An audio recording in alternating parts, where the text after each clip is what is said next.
প্রিয় দর্শক, ঢাকায় সিনেমার বহুল আলোচিত সমালোচিত নায়িকা চিত্রনায়িকা পরীমণি। নির্মাতা গিয়াসউদ্দিন সেলিমের গুনিন সিনেমায় কাজ করতে গিয়ে চিত্রনায়ক শরীফুল রাজের সঙ্গে প্রেমের সম্পর্কে জড়ান পরী। এরপর 2021 সালের 17 অক্টোবর বিয়ে করেন তারা। তারপর তাদের কোল আলো করে আসে ছেলে শাহীন মোহাম্মদ রাজ্য। এরপর হঠাৎ 2023 সালের সেপ্টেম্বরে বিচ্ছেদের পথে হাঁটেন এই তারকা দম্পতি। এরপর ছেলে রাজ্যকে নিয়ে পরীর সংসার। গেল 10 আগস্ট ছিল রাজ্যের জন্মদিন, আর সেই জন্মদিন উপলক্ষে একটি ভিডিও সোশ্যাল মিডিয়ায় শেয়ার করেন পরীমণি। যে ভিডিওতে দেখা যায় প্রথমবারের মতো পরীমণির মেয়েকেও।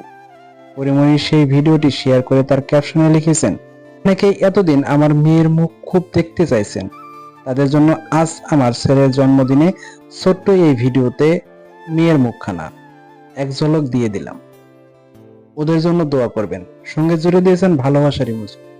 পরীমণির সেই ভিডিওটির কমেন্ট বক্সে নানা রকমের মন্তব্যের পাশাপাশি ভালোবাসায় ভরিয়ে দিয়েছেন নেটিজেনরা।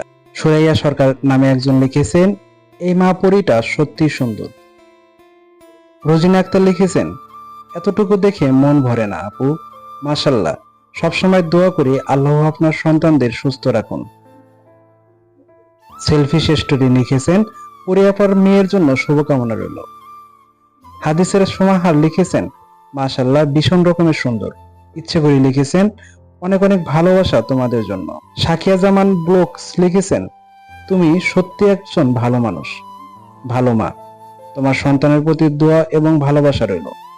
তুমি মা হিসেবে এবং সেরা অভিনেত্রী হিসেবে সব দিকে দায়িত্ব সঠিকভাবে পালন করো, এই দোয়া রইল। খুশি সাহা লিখেছেন, তুমি সত্যি একটা পরী, অনেক বেশি ভালোবাসা। জানা যায় কয়েক মাস আগে একটা ফুটফুটে কন্যা সন্তান দত্তক নেন পরীমণি। তার নাম রাখা হয় সাফিরা সুলতানা প্রিয়ম।